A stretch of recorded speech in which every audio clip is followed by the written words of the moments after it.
Hi guys, my name is Naveen. I'm from Group 3. Today I'm going to argue about why the gig economy sector is not a sustainable career of choice for food delivery riders. First of all, let's look what is gig economy. Gig economy means when someone work for an organization for a short period of time or on a contract base.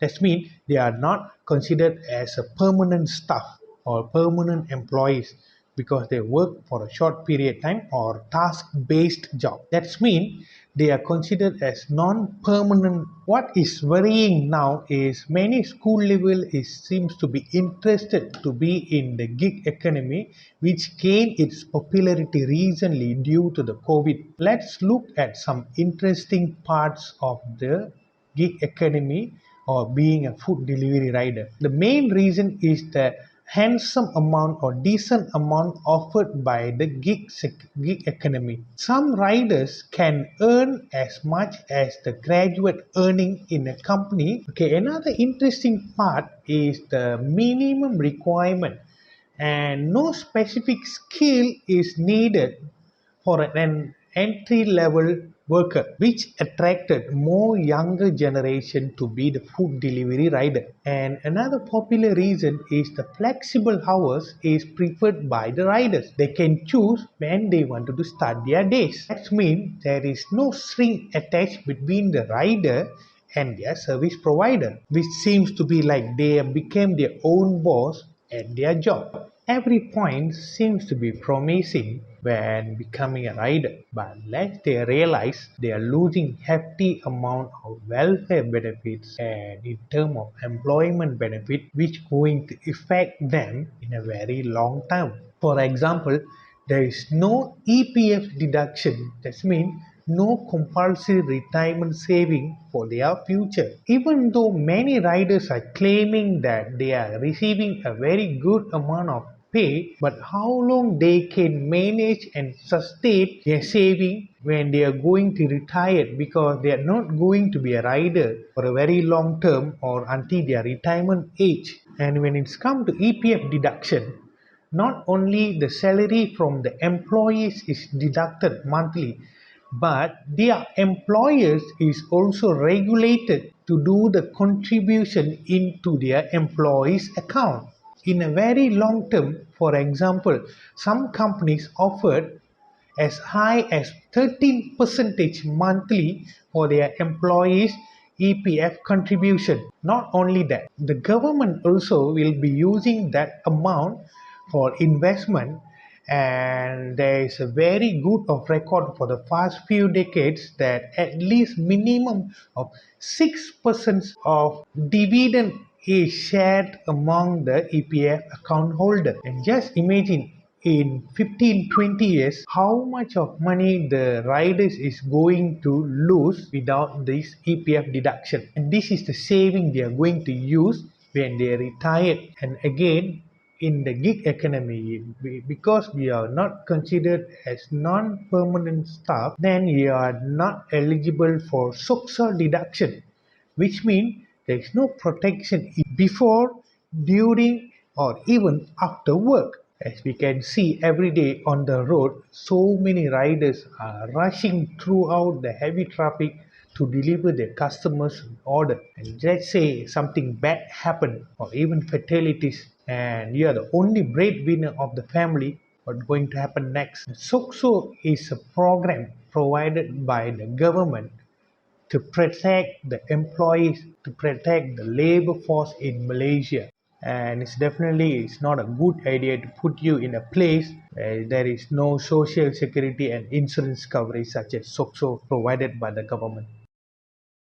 Bismillahirrahmanirrahim. Hi, Assalamualaikum. My name is Muhammad Syarul Iman bin Saibuddin. Metric card number SX 2017-05EMMS-01. Before I start my slide, as we know, the world was on shock by the spread of COVID-19 outbreak in 2019, where many were affected and many countries have changed from the traditional economy to the gig economy after this happened. In addition, at the time, food delivery service started to grow rapidly because at the time, we could not go outside to buy a food and eat at the restaurant. So, it provided opportunity for workers who are dropped during the economic crisis. And many workers from the food industry have normalized to self-employment. More worrying, nowadays we can see the statistics released by the government show that 72.1% of SPM graduates do not want to continue their studies. This article I take from saynews.com. Here, I will like to explain two factors of weakness in the gig economy that are not sustainability for food delivery riders. My first point is unstable market price, which is service provided in lower platform to meet a user expectation for everything. Salary they get is cheap and not stabilized. In addition, food delivery riders job do not need any certificate and you are in a low education level can apply for this job. What you need just a little skill such as how to drive your motorcycle and have a lesson and know how to using a telephone. It is evident that we need to work productively for more income. That means you need to work more hours to deliver food. Furthermore, gig economy is to not offer security or legal protection compared to the traditional economy. For instance, the food delivery rider are not provided with a basic insurance or protection plan in case of any accident and they need work more than 8 hours to make ends meet. While the traditional economy, which is a company, employs people on the full-time basis to carry out particular tasks. The working hours are agreed by the employer and the employees, with small ranging between 7 and 8 hours. This earn employees a stable pay or fixed payment, not to mention additional benefits such as health insurance and off day. My second point is physical demanding and mentally stressful. As a delivery rider, they have to sacrifice their time and energy more than traditional economy. Why? Because they need to get extra money, especially during weekend or even holiday. In fact, they are losing their precious time with family or even themselves. Compared to traditional economy, they have limited time working hour, also their holiday. Lack of work balance can make delivery rider feel stressed. Furthermore, one of the main facts of customer loyalty is customer satisfaction. Without the customer, they do not get any income. So, food delivery rider will violate the traffic law to deliver food on time to customer. It was found that riders beating red light, making illegal U-turn, and driving against the traffic. It can evaluate cause the accident. To be worse, is that according to the Transport Ministry in Malaysia, there were 102,042 food delivery riders from 2018 to May 2021. At the end, all this lead to overpressure in mental health as they need to go through all this hardship just to earn extra money. It's not worth it, making a job for food delivery riders. And thank you. Hello, my name is Asparuddin Mirostam. I will continue the presentation. Next point is external job. External job is flexible working hours and not require high level commitment like traditional job, which means they can work as any time as they want to work to get their income, while traditional job may require them to work hard and need them to follow working rules. Not so many exciting moments at work, part of riding to compare with traditional job, which a lot of internal job upgrading opportunity will arrive according to the time. But being food rider, they only deliver food and repeat work until they satisfied with their income. However, work as traditional job can show and create their moment which the work situation are totally different. Food delivery rider are waste their skill on solving and troubleshooting capabilities. This is because they don't need to improve their skill, which delivery food only require them to operate vehicle, collect and deliver food. This statistic will have a negative effect if it continues. This is because the country development will stunt due to a lack of experts. SPM leaver should to be a sign of interest in continue their study. Next, we can see another weakness factor, which is insufficient education. Statistics show for 560,000 students took SPM, only 170k are continue studies, which is 360,000 of them refuse to continue studies. Based on statistics, more than half of SPM leaver. Based on this statistic, more than half of SPM leaver not continue their studies. This statistics to work and earn money from study.